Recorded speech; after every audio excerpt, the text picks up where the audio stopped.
Bem, pessoal, agora para prendermos a placa de fenolite na base da fresa, certo? Primeiramente nós vamos diminuir os apoios, certo? Dar uma soltada aqui nas borboletas para ter uma maior mobilidade, certo? De certa forma ele sai também por esses furos, se precisarmos apoiar uma placa maior, do outro lado também, certo?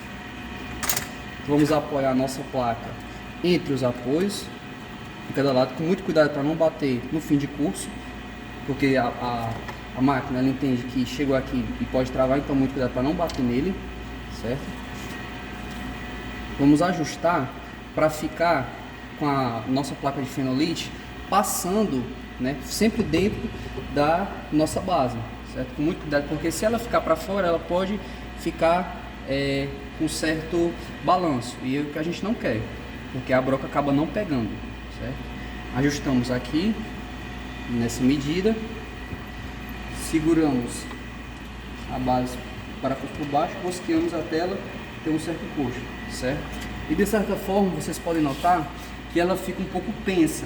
Para isso não ocorrer, nós temos recortes de PCBs antigas em que nós colocamos do outro lado para o apoio ficar retinho, certo? E também temos que colocar, no caso desse lado, esse pequeno recorte de alumínio, em que vocês vão entender que ele vai fazer o contato dessa PCB com essa, certo?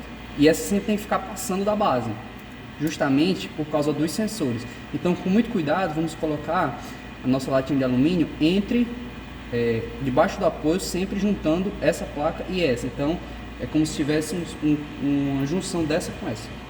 E aí nós prendemos, segurando o parafuso por baixo com o dedo, alinhamos e damos o aperto. Desse lado, repetimos o mesmo processo do outro lado. Essa já pode ficar para dentro da base, porque nós não vamos ter essa mesma chapinha de alumínio.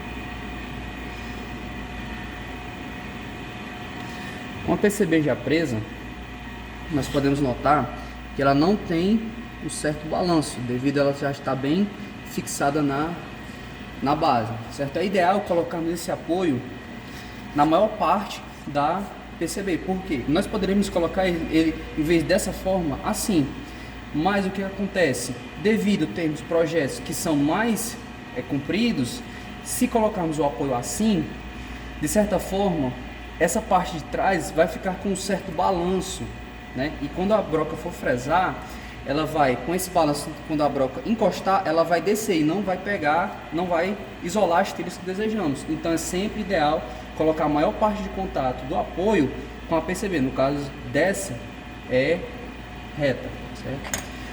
Aqui nós temos os sensores, certo? E que quando nós vamos utilizá-los, no primeiro momento é para a máquina ela entender qual é a altura no eixo Z, porque elas têm os três eixos X, Y e Z, certo? E esse sensor é utilizado justamente para a máquina saber aonde é a referência do eixo Z dela.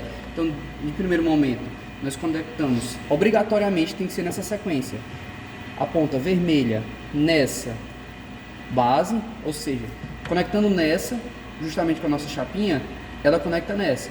Então, se eu clicar aqui, no computador vai acusar que é como se eu estivesse clicando aqui, fechando o contato entre as duas pontas, certo? E a segunda garra nós vamos conectar na broca, né, na base da broca, no pezinho do mandril, certo? Vai ficar dessa forma.